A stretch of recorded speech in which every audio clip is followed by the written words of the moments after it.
Hi, John. How are you this week? Hey, Elliot, how's it going? It's going okay. So this week I saw that the White House announced the national strategy for countering domestic terrorism. Did you get a chance to take a look at that?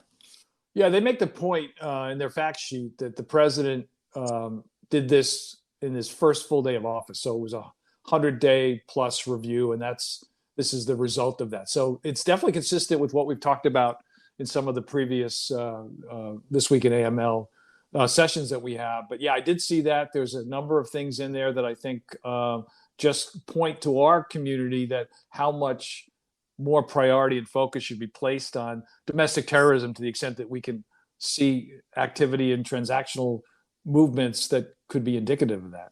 Yeah, so I agree with that. The strategy basically has four pillars as they talk about. One is information sharing. Another is focused on interdicting recruiting. Right. Third one is working to deter activity before it turns violent. And the last is more of a long-range view, and that's addressing the contributing causes so that for the long term, we actually change the playing field to reduce the likelihood. Yeah, and I think the key that we understand very well in our world is to enhance information sharing among government agencies. That becomes so important, right, to both understand and share that information. So that's something we've been asking for, and we do get, for the most part, from our counterparts in law enforcement. But it's good to see that that's a key component of the strategy as well. Yeah, agreed. As part of the information sharing pillar, there is a fair amount of discussion in one of the subparts of that strategy, that part of the strategy that does talk about information sharing related to, within the context of the Bank Secrecy Act and other ways, because there is recognition, as we know, that one of the ways to interdict and actually stop the activity is to identify the financial flows and stop those because they cause a disruption in the effort to disrupt. Yeah, and they don't. I think they chose their words carefully, right? They say that there needs to be utilization of the Bank Secrecy Act through existing provisions. So to enhance engagement with institutions on this through existing provisions. So they're not asking for new legislation, but I think this would tell me as an AML officer that this is a space like human trafficking and elder abuse and other areas that I should, up my game a bit and try to figure out typologies and indicators. Yes, I agree. I think there was also definitely in parts of it, there was definitely an important element of broad efforts that included many, and so something that you've been a big champion of, and you and I have talked about many times, public-private partnership.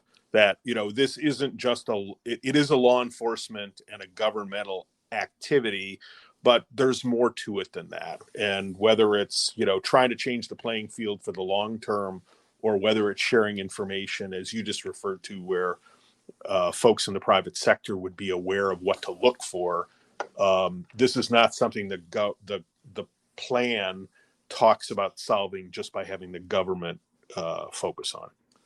Right. And, we'll talk about this maybe in a future program, but this week also House Financial Services looked at a series of provisions and witnesses dealing with sanctions, and they talk about private-public partnership in that context. And we've seen it in the Anti-Money Laundering Act of 2020 that was signed earlier this year, that's a theme. So that's all good. And that's telling me and telling us that all the policymakers, all the stakeholders agree that this is a continued goal, and this is just another indication of the importance of that.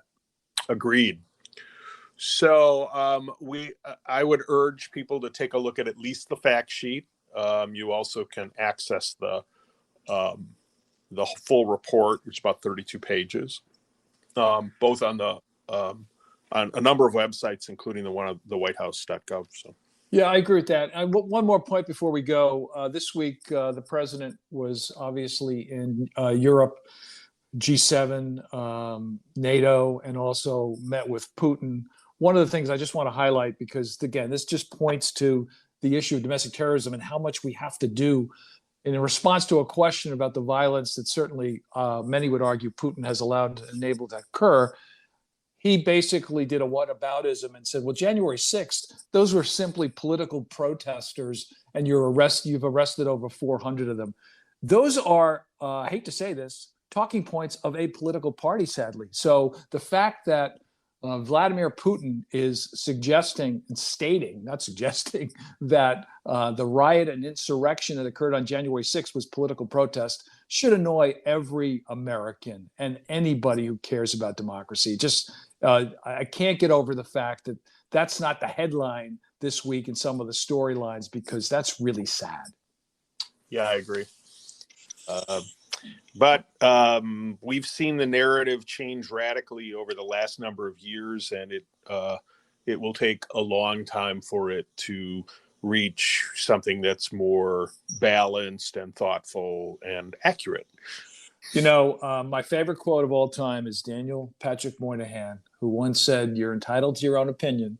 You're not entitled to your own facts." And it applies in so many ways to this and other issues. Yes, I'm not sure he knew how prescient he really was being. Exactly. All right, Elliot, well, have yourself a good rest of the week, and we will talk next week. Take care.